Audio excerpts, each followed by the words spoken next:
Ben McDaniel was born on April 15, 1980, in Memphis, Tennessee. In 2010, Ben found himself down on his luck. His brother passed away in 2008 in his arms. He had also recently got divorced. Ben's construction business also failed and left him owing $50,000 to the Internal Revenue Service. His parents suggested that he takes a sabbatical. They offered to support him financially, and they said that he can stay at the family's beach home at Santa Rosa Beach on the Emerald Coast in Florida. He accepted their offer and went to stay there with his Labrador. This allowed Ben to indulge in his favorite hobby, which was scuba diving. He could frequently be seen at a Vortex Spring. It is a popular place to do cave diving. On August 18, 2010, Ben was at a Vortex Spring. In the middle of the day, he did one dive. Other divers saw him looking closely at the area around the cave entrance. It looked as if he was planning something. When he was done diving, he went to fill his tanks at a dive shop. The rest of the afternoon, he spent by himself, testing his equipment and making notes. Just after 7 p.m., he called his mother. It would be the last contact he had with his family. After the call, he went in the water again. Witnesses saw him as he started to descend. He had a helmet with lights on, indicating he was going into the caves. 2 days later, Ben's truck was still in the parking lot of Vortex Spring. People that have gotten to know Ben noticed, and the police were called to report him missing. His wallet and cell phone were found in a cab of his truck. At a beach house, officers found his dog, who was hungry from going unfed for 2 days. It seemed to investigators that Ben never resurfaced and that he most likely drowned.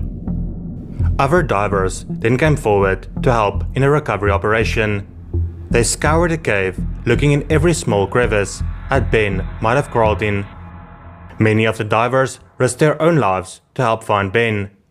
They found his equipment at the entrance at the cave, but was not able to find Ben. On August 22nd, Ed Sorensen, a veteran cave diver and recovery specialist, decided to help, and he went to Vortex Spring the next day. He went close to 2,000 feet into the cave. Ed was not able to find Ben. Plenty of other divers helped as well, and a remotely operated underwater vehicle was also used. Some people started questioning if Ben was there at all. Cadaver dogs searched the woods around Vortex Spring without success. In 2011, Ben's family started to believe that Ben passed away as a result of foul play. They hired a private investigator who found that a lot of people associated with Vortex Spring had a criminal history. A lot of people also believe that Ben simply ran away. His parents do not believe that is what happened. Feel free to let me know in the comment section, what do you think happened to Ben McDaniel? Tiffany Daniels was born on March 11, 1988 in Dallas, Texas. She had a big interest in art and had an outgoing personality. Tiffany enjoyed painting and eventually took a job at the Pensacola State College Theater in Florida, where she painted sets. In 2013, 25-year-old Tiffany had some financial problems. She had to get a new roommate. 54-year-old Gary Nichols responded to the advertisement she made on Craigslist. He was the father of one of her friends. Gary was separating from his wife and wanted to live closer to his job. Tiffany's parents were uneasy about her sharing the apartment with a man more than twice her age, but she accepted him as her new roommate. On August 11, Tiffany started the day by having a goodbye breakfast with her boyfriend. He had been accepted into the graduate robotics program at the University of Texas in Austin. That evening, Tiffany and Gary were watching movies. Both of them went to bed early as they had work in the morning. At 5 a.m. in the morning, Gary heard the front door open and close a few times, but he did not went to check if it was Tiffany or not. At 7 a.m. when he left for work, he saw that her car was gone and assumed that she had also gone to work. Tiffany did make it to her work that day. She asked her supervisor if she could leave early and if she could take some time off, possibly the whole week. She did not give a reason why. Just before 5 p.m. she left work. Tiffany has not been seen or heard from since. The next day, Gary told his daughter to message Tiffany's family as she did not come home. By the end of the week, her family realized it was time to call the police and reported her missing. Investigators found nothing strange at her home. They also found that her boyfriend was in Austin the whole day and had not secretly come back to Pensacola.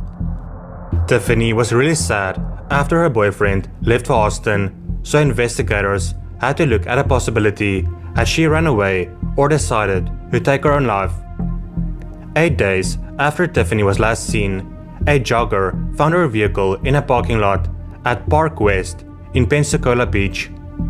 Inside of the car was her bicycle, cell phone, wallet, and some of her paintings. Investigators found a fingerprint on a steering wheel and a door handle that had not belonged to Tiffany. Security camera footage showed that the vehicle was being driven on the evening of the day she disappeared, but it was not possible to see who was driving. 2 residents of the area told investigators that they saw a man climbing out of the car. A large part of the beach and the neighboring Santa Rosa Island was searched, but no one found Tiffany. In January of 2014, a woman who worked as a waitress at a restaurant in Metairie, Louisiana said that shortly after the disappearance, she had seen a woman matching Tiffany's description come in with 2 other women. The woman, who might have been Tiffany, had long sleeves and had her cuffs over her hands, despite it being hot outside. She also made sure that it was fish she was eating and not chicken. The waitress remembers telling the woman that she looked like the missing Tiffany Daniels. The woman then left the restaurant in a hurry. Tiffany's family believes this was her. She would always put her sleeves over her hands if she was feeling cold. Tiffany was also a pescatarian and always made sure she was not eating chicken. This now made her family believe that she might have been abducted. Investigators are still working the case, but it is not known what happened to Tiffany Daniels.